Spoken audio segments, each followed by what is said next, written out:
They gave her the rusted rifle as a joke. A woman in thrift store boots with no military badge, no rank, no sponsors.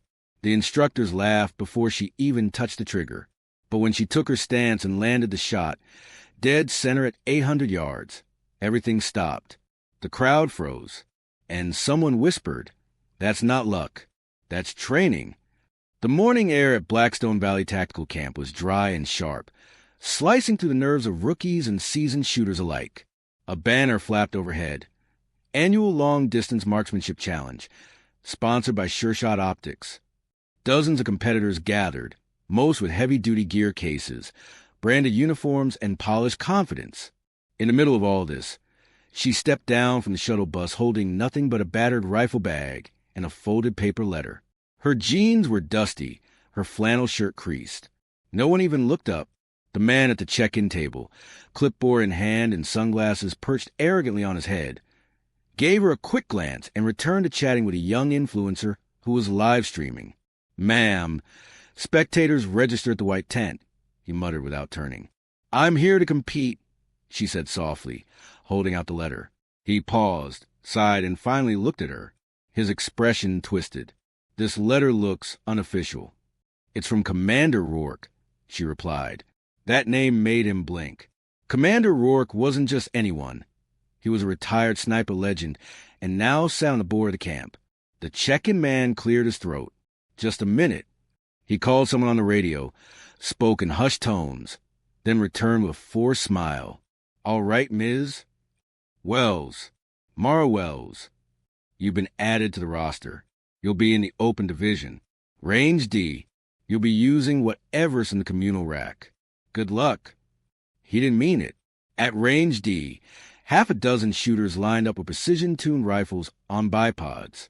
Spotters adjusted wind flags and scopes, murmuring numbers and corrections. Mara stood alone at the far end. Her issued rifle looked like it spent 10 years under someone's truck seat, scratched, greasy, the sling frayed. She inspected it silently and began her pre-shot ritual with a strange calmness that made the volunteer range assistant pause. He looked at her stance, the way she checked the bolt and sights. He opened his mouth, then thought better of it. Onlookers began to notice her, not because she stood out, but because she didn't seem rattled by standing out. A whisper floated down the line. Someone had dared her to show up. Another said she lost a bet. One competitor chuckled and leaned over to his buddy. "Think she knows which end is a loud one?" She lay down on the mat, adjusted her elbows, and began slow breathing exercises. The laughter continued. One of the judges snorted. "Is she meditating?" A whistle blew. The first round began. Competitors took aim, one by one. Their rounds cracked into the distance, some striking the edge of the metal targets. A few bullseyes mixed in.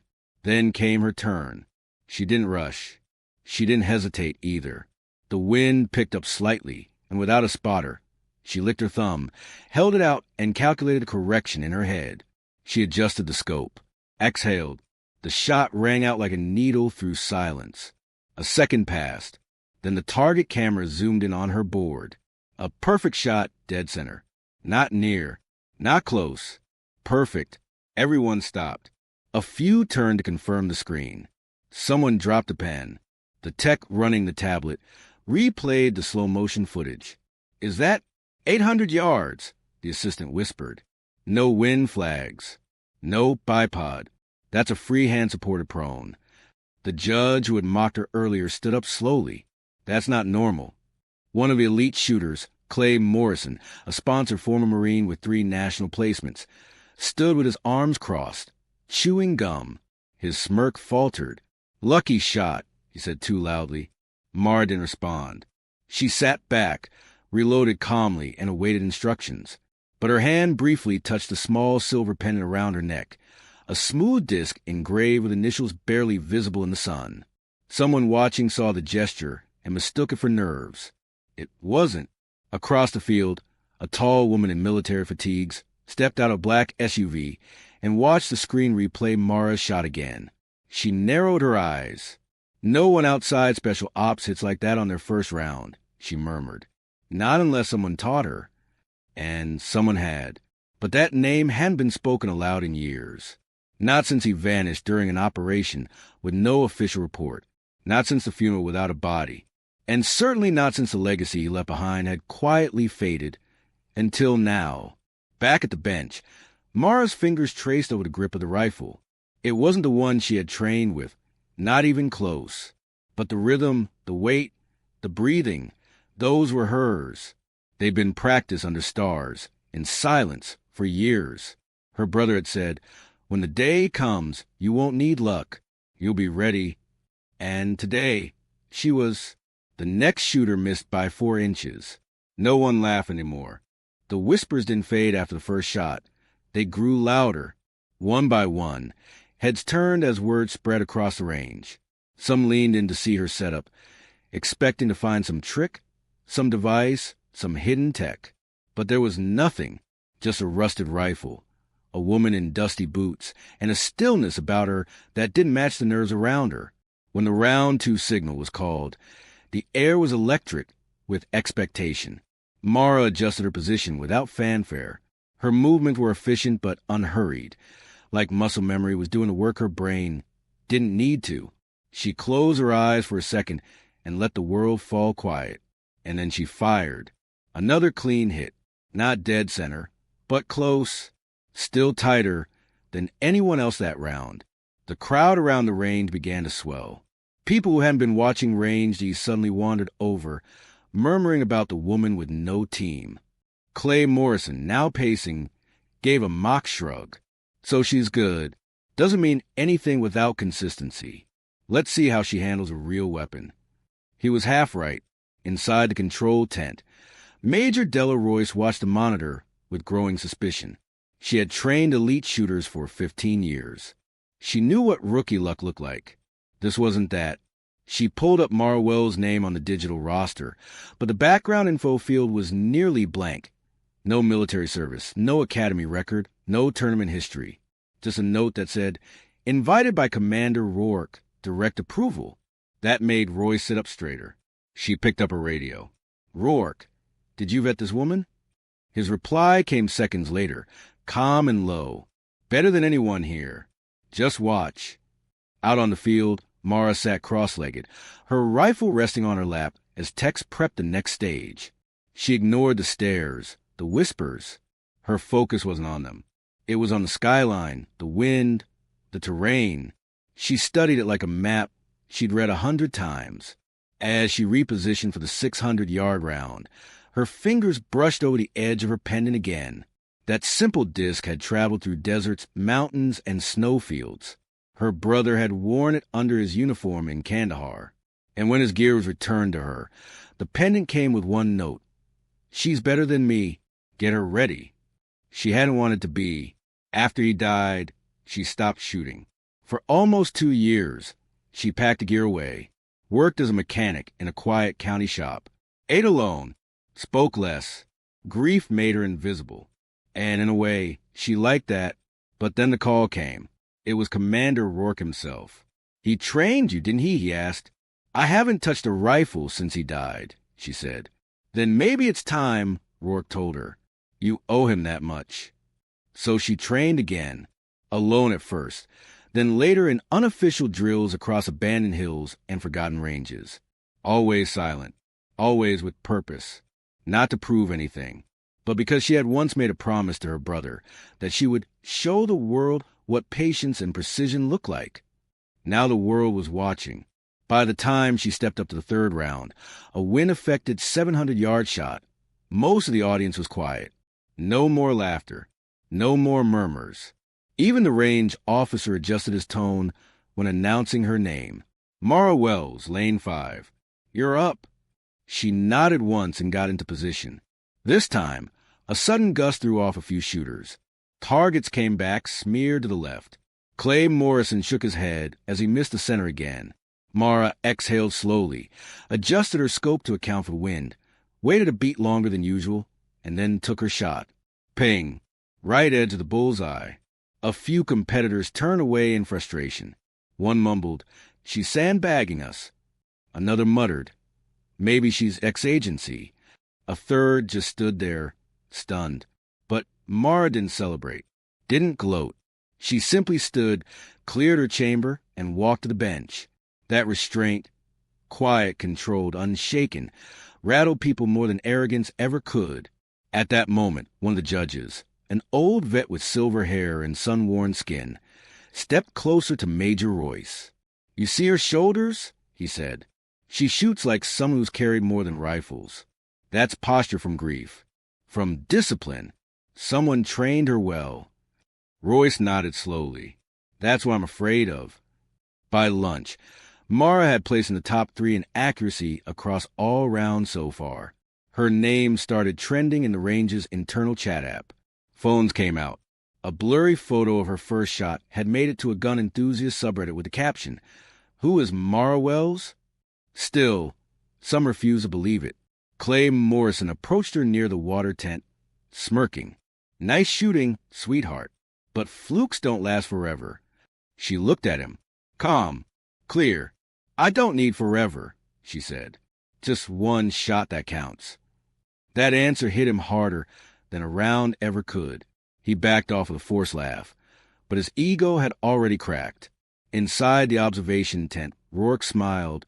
That's the voice of someone who doesn't shoot to win. She shoots to honor. And soon, the world would find out who exactly she was honoring. By the afternoon, the tone of the entire event had shifted. What began as a casual challenge peppered with mockery had become something else. Tense, serious, and electric. Mara Wells wasn't just holding her own. She was leading. Competitors who once chuckled in her direction now avoided eye contact. Some tried to pretend she wasn't there. Others whispered theories. Military background, black ops, even CIA. One man claimed she was a psychological plant meant to rattle the real contenders. But the people paying attention knew better. There was no game, no trick, just precision and control, round after round. Still, not everyone accepted it. Clay Morrison, fuming from being bumped out of the top 3, stormed into the event tent where Major Royce sat with the oversight committee. "This isn't right," he snapped. "She doesn't belong here." Royce didn't look up. "Because she's beating you?" "Because no one shoots like that without elite training. And I mean documented elite training. Where's her file?" Royce gestured to the screen, showing Mara calmly, cleaning her rifle at the bench. She was invited under Commander Rourke's authority. Clay scoffed. "Rourke hasn't set foot in a competition in 5 years." "But his word still carries weight," Royce replied. "And right now, so does her performance. She's not even sweating." Royce looked up then, her voice colder. "Maybe you should be out at the range." Mara sat alone at the lunch station, slowly peeling an orange.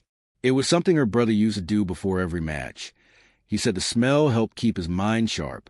She had no idea if that was true, but she liked the memory. The scent helped her think. She looked up to see a young woman in a camp vest approaching shyly. "Miss Wells? I just wanted to say, I've been watching, and it's kind of amazing." Mara smiled softly. "Thank you."